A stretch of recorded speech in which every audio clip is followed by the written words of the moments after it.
Hey guys, Aaron Cybertron Zhang here, and today I'm back with another episode of Road to Ranked, where I climb the online series 10 ladder and provide live commentary as I go. As you may know, we only have 2 more restricted Pokemon to try out before we used all the serious ones in Series 10, and today we're checking one of those 2 off in Zamazenta. This was built by a player called Joe, aka Cloverbells, and he actually has a YouTube channel, so please go check him out. I've linked him down in the description below. And yeah, shout outs to him for the team. It is certainly a really interesting one, and I wanted to feature it because, first of all, Zamazenta can be built a bunch of different ways, actually, in the format, and I really like how this one is built, where it's like, it can be offensive, but also is designed to enable its partners via HOWL. HOWL is a really interesting attack because you boost Zamazenta and its partner's attack, and so you have a lot of physical attackers with this team to take advantage of it. Starting with Life Orb Entei, you've also got Rocky Helmet Salamence, AV Rillaboom, and Classic Grimmsnarl. What's really interesting is that a lot of these Pokemon, for example Grimmsnarl and Salamence, they don't actually hit for a lot of damage before a HOWL, but they have a pretty good base attack stat, right? So it's like normally with these sets you don't expect them to do that much damage, but after a HOWL it can boost them to a point where it actually does, like, you know, decent damage, right? The other thing that's really cool about this team is that it's just generally really bulky. Grimmsnarl has the dual screens, which is a set that was really popular, you know, throughout Sword and Shield, but definitely makes so much sense on this team, just because you're not going to pick up one-hit KOs most of the time with this team, unless, like, your opponent kind of just, you know, gives up something, a super effective hit, right? But it's not like you're using something like a Calyrex Shadow Rider that has relative ease with picking up one-hit KOs. Like, you're going to need to hit a super effective attack, often with the boost, to actually get a one-hit knockout. So that's one thing to keep in mind. So as a result, having screens up and sticking around in the game for a significantly longer period is very, very good. So you've got Life Orb Entei, which is really cool offense. We've already seen how good Entei is throughout all of Series 10. It's not a Pokemon I really need to dive into, but the main thing to talk about here is that it has Life Orb rather than AV, so it's a little bit more frail, but that's where you can make up for it with the dual screens, and then this also allows it to actually run Protect, right? You've also got Rocky Helmet Salamence. This was actually one of the main reasons I wanted to feature this team. This is a really cool set. It's very, very bulky Salamence. Rocky Helmet's really nice just for the amount of physical attackers in the format, i.e. Fake Out from Incin, Rillaboom, and of course Surging Strikes from Urshifu, which otherwise is going to threaten your Entei a lot.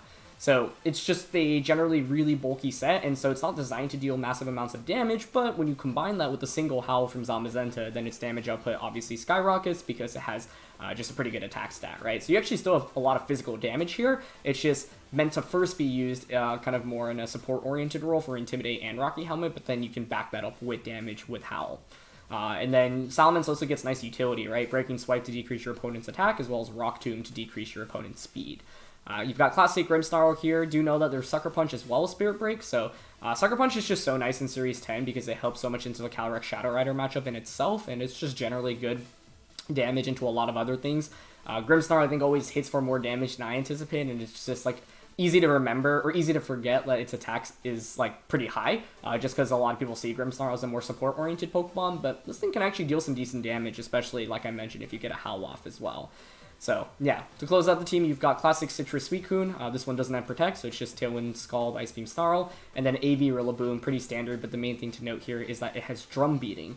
Drum Beating is cool because of 2 reasons. One, it gives you a means of speed control that often players actually just completely forget about. Rillaboom is one of those Pokemon that you don't, expect to get your speed dropped by, and so you have that. And then second of all, it's just nice damage, base 80, and also allows you to play around like Kyogre, Tsareena specifically. I feel like earlier in the format with Rillabooms, you'd see Fake Out, Glide, Knock Off, and U-Turn. And it's a really good set on AV sets, but then if you run into Kyogre with Tsareena, which, was very popularized, especially after Santi won the Players' Cup Invitational, then you actually just can't hit the Kyogre at all. So having Wood Hammer or an attack like Drum Beating, for example, allows you to get around that a little bit easier. So, yeah.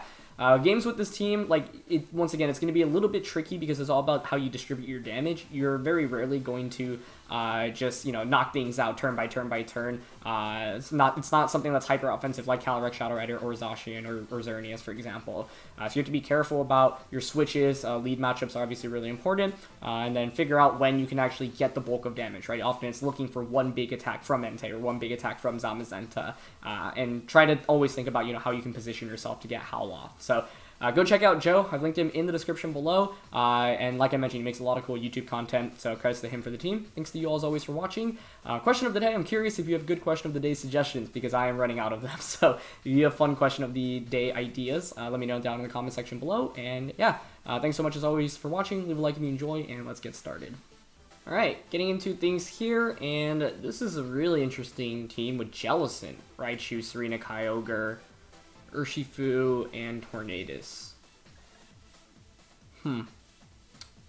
Tsareena's obviously a really big issue for the Rillaboom, otherwise this would be a very good answer into Kyogre, but we do have Drum Beating here, which is definitely going to play a critical role. I like Grimmsnarl just to set up screens in this one. The question is what I want to lead with. Because Grimmsnarl for early screens is nice. Zamazenta just doesn't match up super well into Kyogre, because they can just Water Spout us. Salamence does get wrecked by an Ice Beam, but it's kind of intriguing to me here. It's probably Grimm, Suicune, Rillaboom, Zamazenta, though.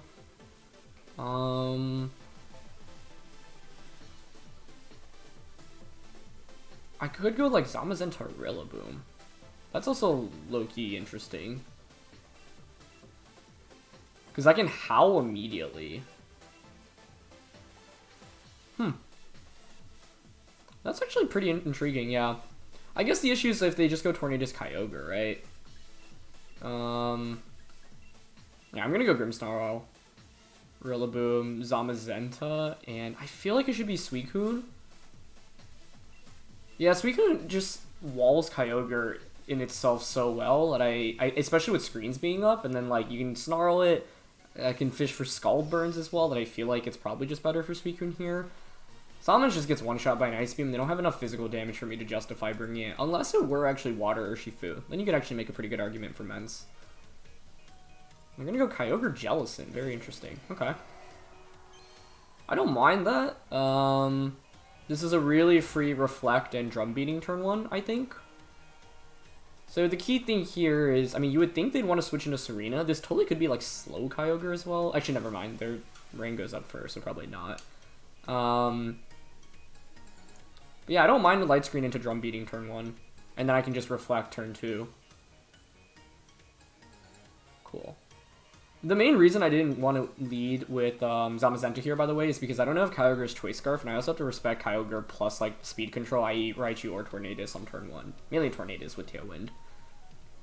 So, this is not a bad position for us. Rillaboom ends up being fantastic. I would think they have Tsareena and Tornadus in the back. Jellicent switches out, so if it's Tsareena coming in and we just get this Drum Beating off, it's such a good turn 1. They're just going to go into Tornadus, so maybe it's a Kyogre Protect. Oh, they don't Protect. That is super good for us. Like, I don't think we KO, but we don't necessarily need a knockout either, right? They just go for Ice Beam. As long as they don't freeze here, we're in really good shape. So let's see. Alright, no freeze. And we get the Drum Beating off. Perfect. Really risky turn 1 by them. And if you're not switching in the... that just gets a one-hit KO. Wow. If you're not switching in Tsareena, like, then I have to question, did they even bring it, right? Because you would think a Tsareena switch in there would be super safe. This is one in which, like, this is why lead matchups are so important in Pokemon, right? Like, you can certainly win from a bad lead matchup, but we had a good lead matchup here, and our turn 1 play was just, like, so clear-cut, basically. So Tornadus comes out. I've got Zamazenta. Jellicent's still scary. I don't know how many Jellicents are actually running Protect these days. I could easily switch out right now. Yeah, you know what? I don't mind switching out into Suicune right now and actually just going for a Spirit Break onto the Tornadus. Actually, I could just Grassy Glide here because I'm a little bit nervous about Water Spout Jellicent here. So, I don't mind Grassy Gliding and Spirit Breaking in this spot because Jellicent in the late game isn't really that scary to me. I've got Sucker Punch, I've got Snarl, and Jellicent's not exactly a huge damage dealer. But, okay, nice switch by them. They did bring Tsareena. Okay, interesting. So we know all of their Pokemon at this point. It's going to prevent the Grassy Glide, but that's really fine. I can Reflect this next turn. Yeah, they're just going to Hurricane. And now we're in a position where Zamazenta can put in a ton of work for us, right? The only downside is I maybe had the opportunity to go for a U-turn there, but that's fine. Great damage from Spirit Break there. Okay, fantastic. They haven't Tailwinded yet, but Tornadus is obviously faster. I don't really want to risk the confusion onto Zamazenta, so I think I'm willing to just sacrifice the Rillaboom here. I'll just go for a U-turn and a Reflect. And then with that, I'll get Zamazenta out safely, and it'll be in a pretty prime position. Okay, they're just going to go for Grassy Glide. This one onto Rillaboom, actually. Okay, so that gets the knockout. I don't know, like, maybe I could have switched out into Zamazenta there, but it just was a risk that I wasn't, like, fully willing to take. And the thing is, now we like put Zamazenta in a really prime position, right? But this is still certainly winnable for my opponent, especially with some good confusions. But fortunately, no confusion this turn. Okay, nice. So now I can bring out Zamazenta. The defense boost here, also quite handy against the Tsareena specifically. We still have to assume Water Spout. If I were my opponent, I would probably, just Tailwind with Tornadus right now, and then maybe switch the Tsareena out. So I don't mind just going for a Behemoth Bash right now and a Spirit Break.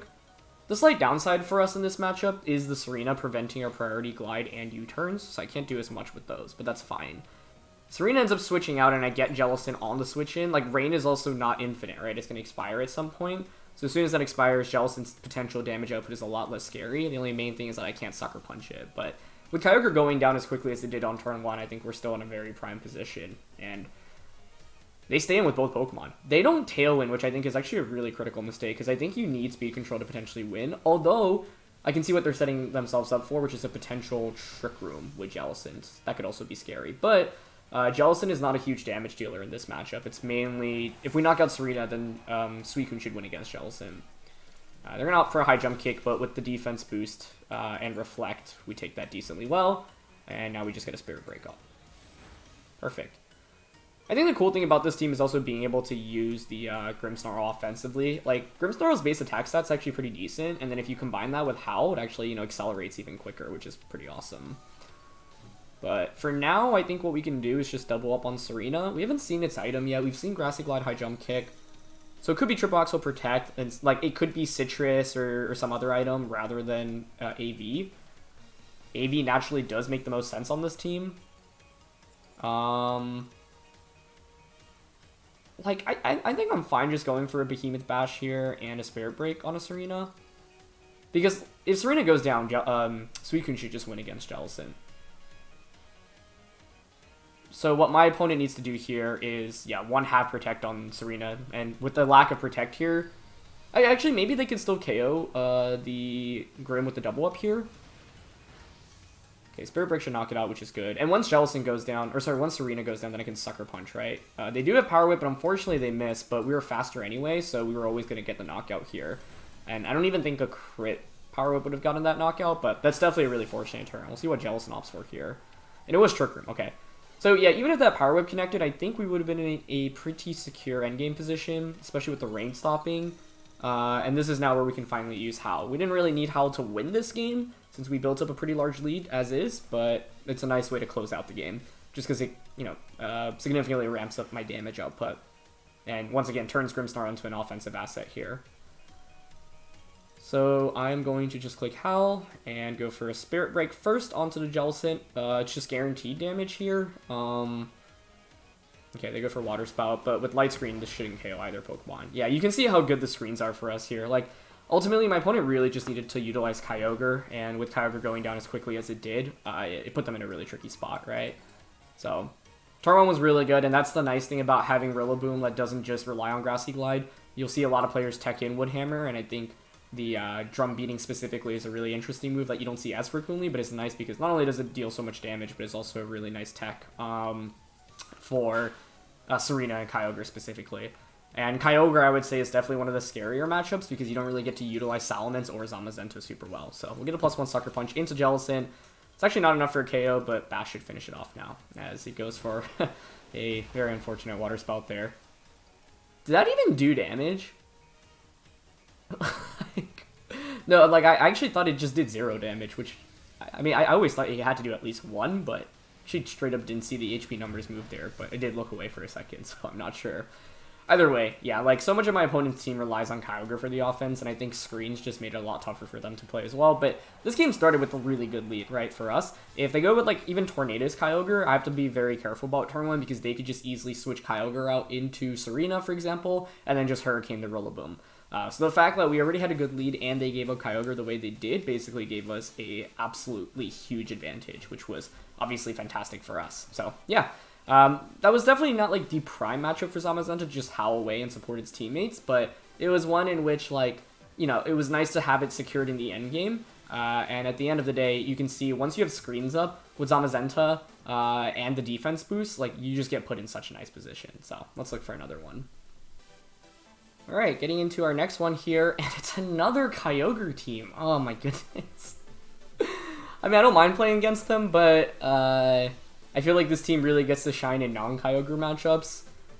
So we'll see what we can do here. I mean, Grimmsnarl was fantastic for us in the last one, and once again, I think I really should consider using this offensively more in the matchup in general. I think we can't get away with leading Rillaboom nearly as much in this one. So I honestly like Zamazenta because I can even use it to give Grimm an early attack boost, which can actually go a long way in this matchup. They do have two grass types in Rillaboom and Tsareena, so then the question is, do I really want Suicune? Because if I don't bring Suicune, my Incineroar answers are really subpar. The thing is that Salamence can actually be very good into Incin and Rillaboom and Tsareena here. Suicune didn't come out in the last one. It's just tough because my opponent has 3 grass types. And Suicune just doesn't deal much damage either. So I'm actually going to go with Salamence, but if I'm my opponent, I'm going Incin, Kyogre, Tsareena for sure, and then a 4th. Maybe they don't bring Rillaboom, actually. Because you want answers into my Rillaboom, so maybe they go with Moltres. Okay, I'm actually going to go with Suicune then for that reason, because I think Moltres is a big enough offensive threat to respect as well. Salamence is fun, but the main thing is that it just has a terrible matchup into my opponent's restricted.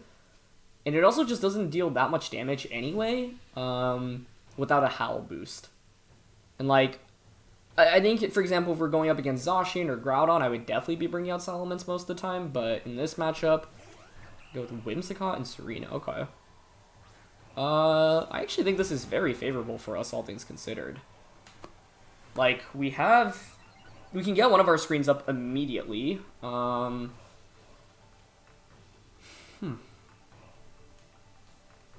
do I want to do here? I mean, the priority should be to KO the Tsareena, right? Would I rather start off with Light Screen or Reflect on turn 1? Probably Reflect. Probably... Is it Reflect? I mean, they go High Jump Kick, but if I'm my opponent, I'm probably switching out that Tsareena. I'm like U-turning out, I would think. So I'm actually going to Light Screen here, I think.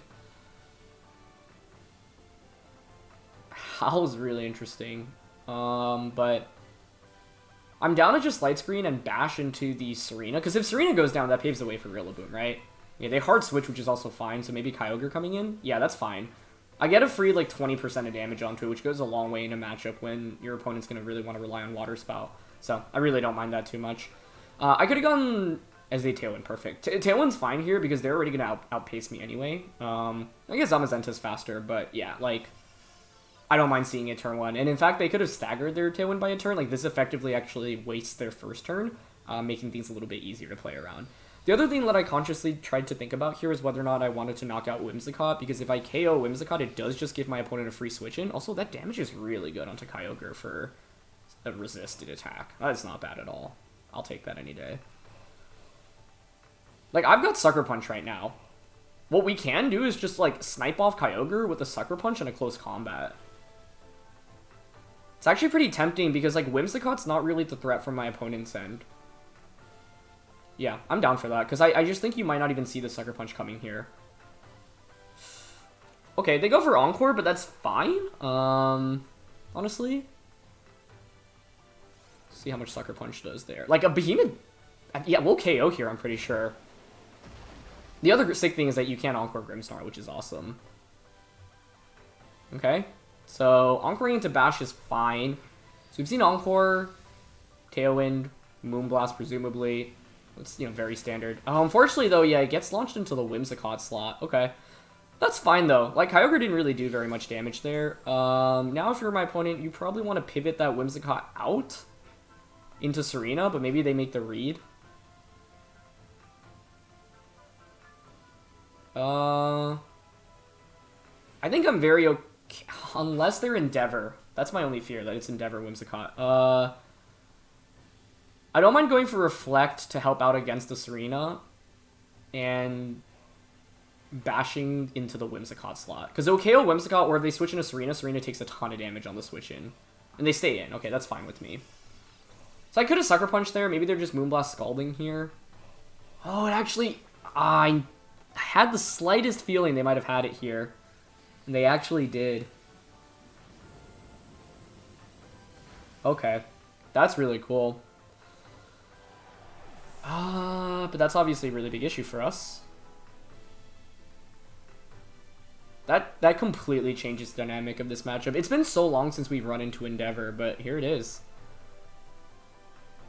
Okay, so the thing is, now I have dual priority with Rillaboom and Grimmsnarl, but the Tsareena can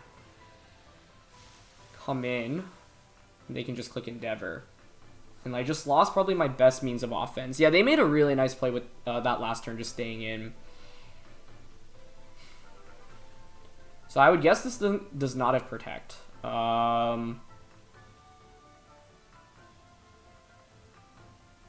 What is their last one going to be? G-Moltres would be my guess, but it could be Incineroar, although then I would have expected them to switch it in sooner than later.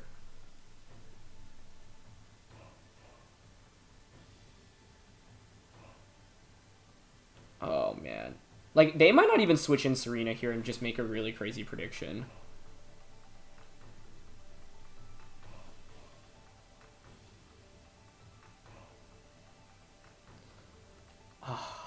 I'm going to just fake out here, but I think they probably switch into Tsareena and Endeavor Rillaboom. That's what I would do. Oh, they're actually switching Whim out. Okay. That's going into Tsareena. The Endeavor just suddenly changed everything. And this is why Whimsicott can be a really tough Pokemon to play against, right? Okay, so they're going to go Ice Beam into Rillaboom. Still does a lot even with Light Screen being up. And they freeze us. Okay, then it's probably GG, but they outplayed me this game for sure. I mean, Endeavor's one of those moves that, like, you just never know they're going to have until they have. Like, you can expect it to an extent, but yeah. It synergizes really, really nicely on my opponent's team in this matchup, right? And it's mainly that plus the Tsareena combo. So, unfortunate freeze. We'll see if it ends up mattering. Talon Peter's out.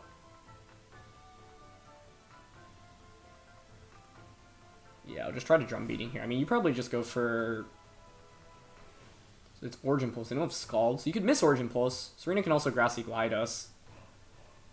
I don't know. I mean, we could have brought Salamence in this one, but, like, they have so many super effective attacks, right? Moonblast... I guess we haven't seen Moonblast from Whimsicott yet. We've seen Encore, Endeavor, Tailwind, but it should be a fourth. They just go for Origin and double connects as well. Okay. What was my way around playing around Endeavor? I would have needed to double up on Whimsicott that turn. It is also unfortunate that the Zamazenta's target got redirected into a Whimsicott there post-Encore. Rillaboom stays frozen, but I honestly don't think the freeze really mattered. I think they had this anyway. Because, like, even if we thawed out there, or even if we weren't frozen, maybe we KO Kyogre, but that's it. And then Tsareena just KOs us anyway, so, yeah. This is just, like, the value of having a surprise move like Endeavor on Whimsicott, right? It's not exactly that rare, but it's also something that I wouldn't say is super meta. Although I thought that about Encore in Series 10, but it turns out that was, like, Encore did end up being one of the most common moves. I think Endeavor is definitely a little bit more rare, but certainly enough where, like, it's something you should expect.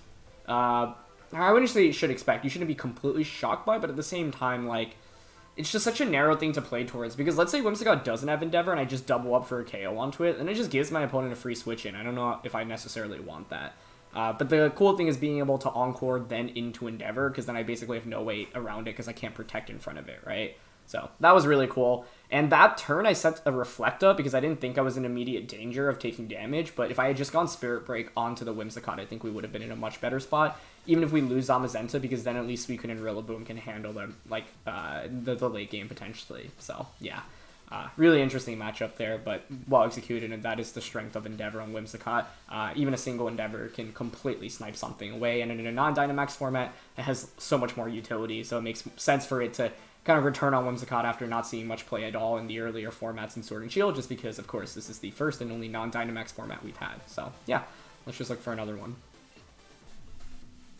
Next one here, and this one's a Groudon one, but they've got Dusclops Glastrier. Okay, very interesting. So, this is definitely a one for, like, the top 4, I think. You actually could make an argument for Rillaboom, but...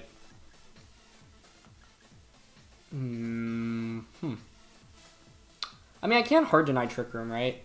That's going to be an issue for us. So if I'm my opponent, I would probably go the Trick Room route, Incin, Dusclops lead, Groudon, Glastrier in the back.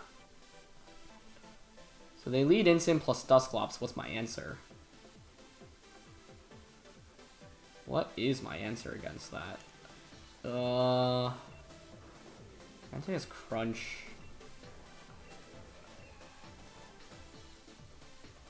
I mean, I can't deny Trick Room. I could give Entei boosts, potentially, with Howl. Something like Zamazenta or Grim Entei is intriguing to me.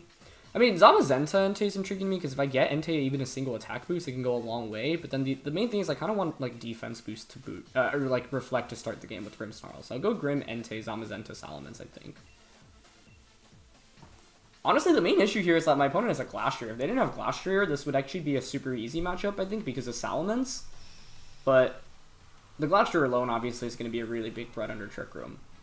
So yeah, if I'm my opponent, I would just go Incin, Dusclops, Glastrier, Groudon, but we'll see if that's the line that they end up taking. Yep. And this is when it's like, even if I telegraph and know exactly what my opponent's going to do, I still can't really stop it, unfortunately. And that's what's really scary here. Turn 1 is immediately interesting as well. Like,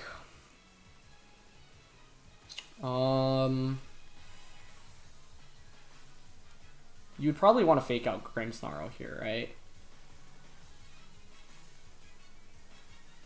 It's like going for Crunch on Dusclops doesn't really even mean much here on turn 1. I could see them also parting shotting with Incineroar, but then you risk a taunt from Grim.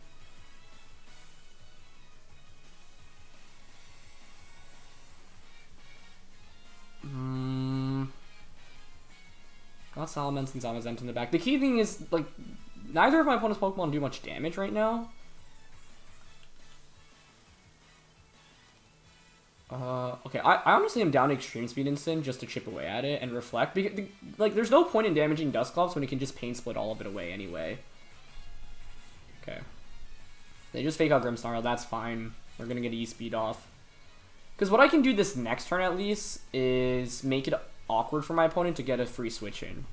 What I mean by that is going for Sacred Fire onto the Incin slot right now, and Reflect. Oh, actually, there's no need to Reflect this first turn, because I'm never fainting anyway, so it's actually more optimal to attack, I think, and double up into this slot. The best case is Incin going for a parting shot here. Dusclops just Nightshades, that's fine. We actually outspeed with Grimmsnarl, so that's good to confirm. Not bad damage. It's already under 50. And they parting shot, which is what we want to see. So I get a free Sacred Fire here, either into a Glastrier or a Groudon, presumably. You could go into Torkoal as well, but I'd be fine seeing Torkoal here. I could have led Zamazenta in this one as well, I guess, but like I'm always getting hit by Fake Out on turn 1, right? And they bring out Groudon, so yeah, if we hit this, like if we hit and burn it, it's obviously absolutely amazing. But even if we miss, that would be really bad.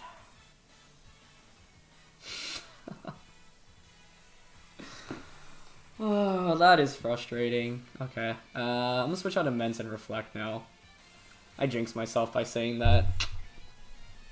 Just sucks to make the read, but that's what happens when you use slightly lower accuracy attacks.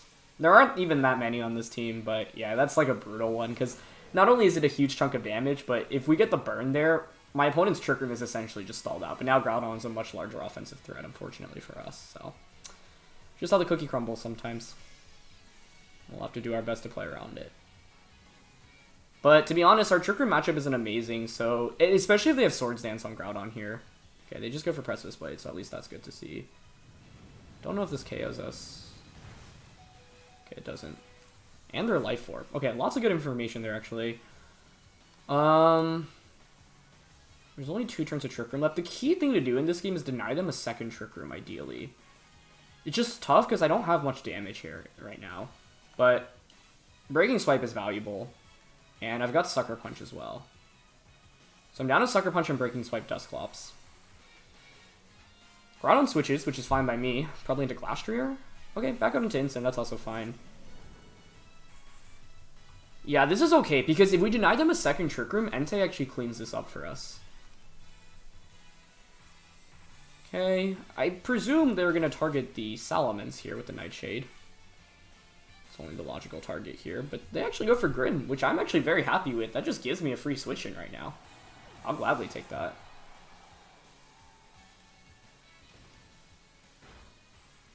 get Breaking Swipe off. I feel like I have to go into Entei here.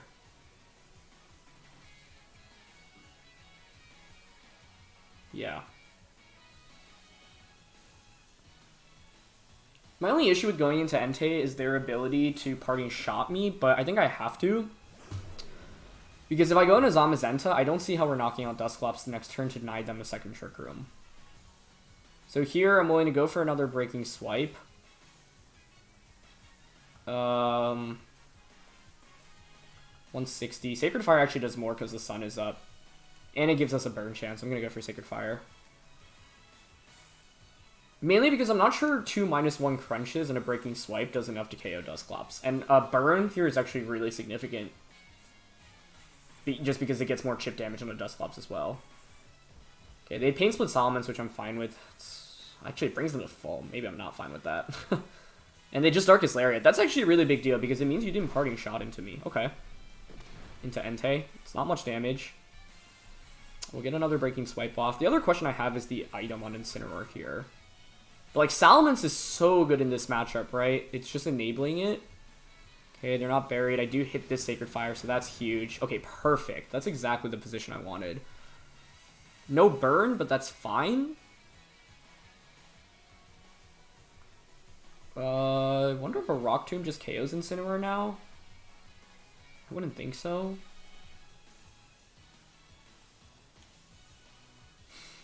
Can a dual Wing Beat KO?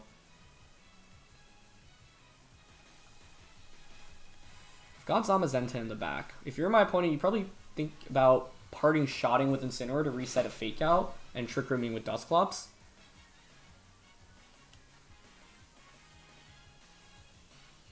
Okay. I don't mind going for Rock Tomb here and Crunch here. They just stay in with both. So we get Life Orb Crunch. Okay, knock out Dusclops, prevent that second Trick Room. That's good.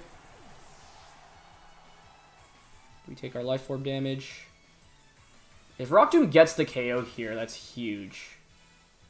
That's 1 HP.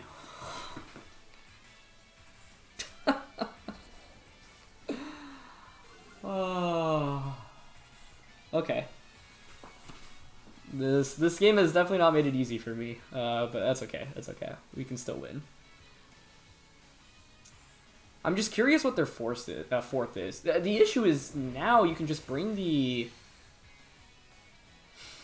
You can bring the Incin back in. And Sun stalling out actually benefits them in this position because I'm the one who takes advantage of the Sun more so than them.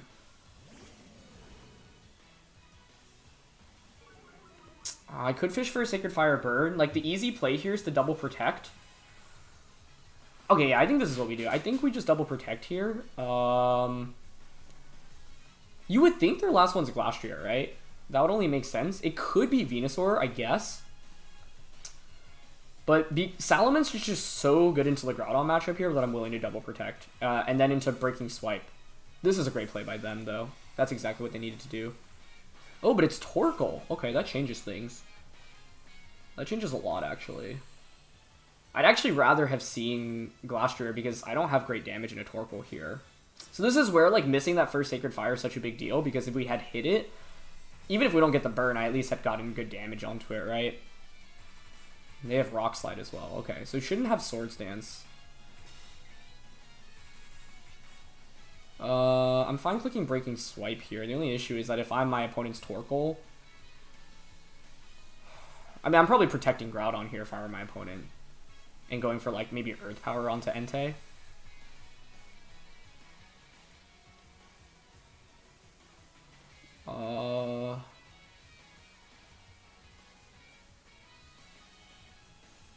So the play I'm actually thinking is Breaking Swipe and then switching Entei out into Zamazenta here. It's pretty high risk, but... I don't really see how I can win the game otherwise. Oh, maybe they don't even protect Groudon here, right? Like, they probably feel safe just attacking here.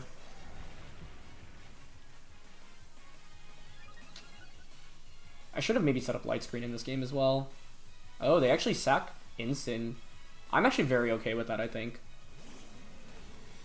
Yeah, I'm okay with that. Especially if they do end up Earth Powering, because one path to victory we have is getting HOWL off with Zamazenta in this game. But my issue is that by not bringing the Suicune here, my damage output into Torkoal is very, very subpar right now.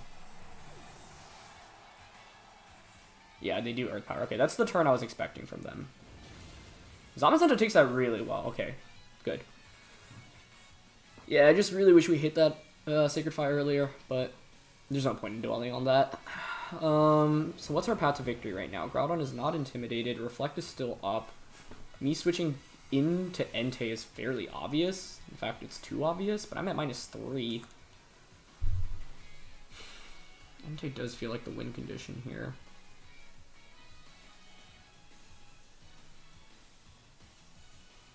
I just don't do damage right now is the issue.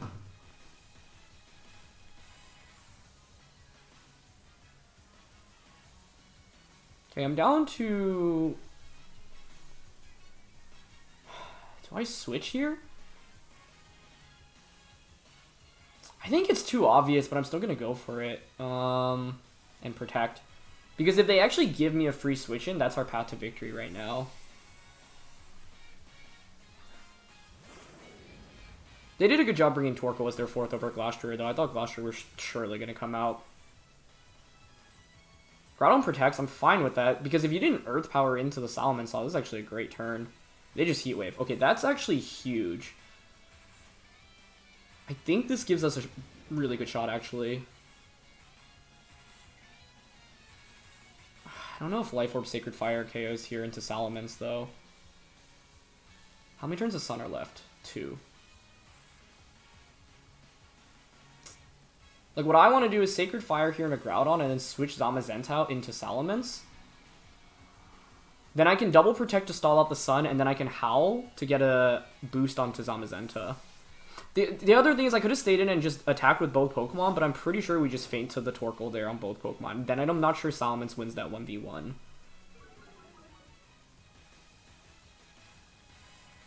Okay, Sacred Fire does connect this time. Ah, it's close, but not enough. No burn either. They do just go for Heat Crush, which I'm fine with. Okay, into Entei, that's fine. They get a crit there, but that's okay. And presumably a Heat Wave again. Oh, they went for Earth Power. The fact I get Salamence in for free is huge. Okay, that's a really big deal. Oh my goodness, this game is so intense. I'm honestly pretty pleased about how I played it though. So, and Zamazenta, like, I think this is a great end game for it to potentially howl. So here, I think we just go for the double protect. Yeah. It is fairly obvious, but I think the key thing here is that we're about to stall out the Sun, and then I can howl into Breaking Swipe. Without Sun being up, I'm not actually sure Torkoal knocks out the Zamazenta, which is another big part of the equation right now. Ideally, Groudon protects here, right? I think if Groudon protects, this game is not 100% over, but should put us in a very good position, because it means the odds of them getting a protect off the subsequent turn is really poor, and they do go for it. Okay. Cool. And they just Earth Power into Zamazenta. Okay, perfect. So Sunlight fades now. Your Groudon's protected, so this is the perfect opportunity to finally howl with Zamazenta, giving both of my Pokemon an attack boost, and just Breaking Swipe in this position. That should KO Groudon, and then we'll have single target damage into Torkoal. Alright, so there it is. Hopefully it KOs Groudon. If not, that's an issue. Here's Breaking Swipe. Perfect. Okay.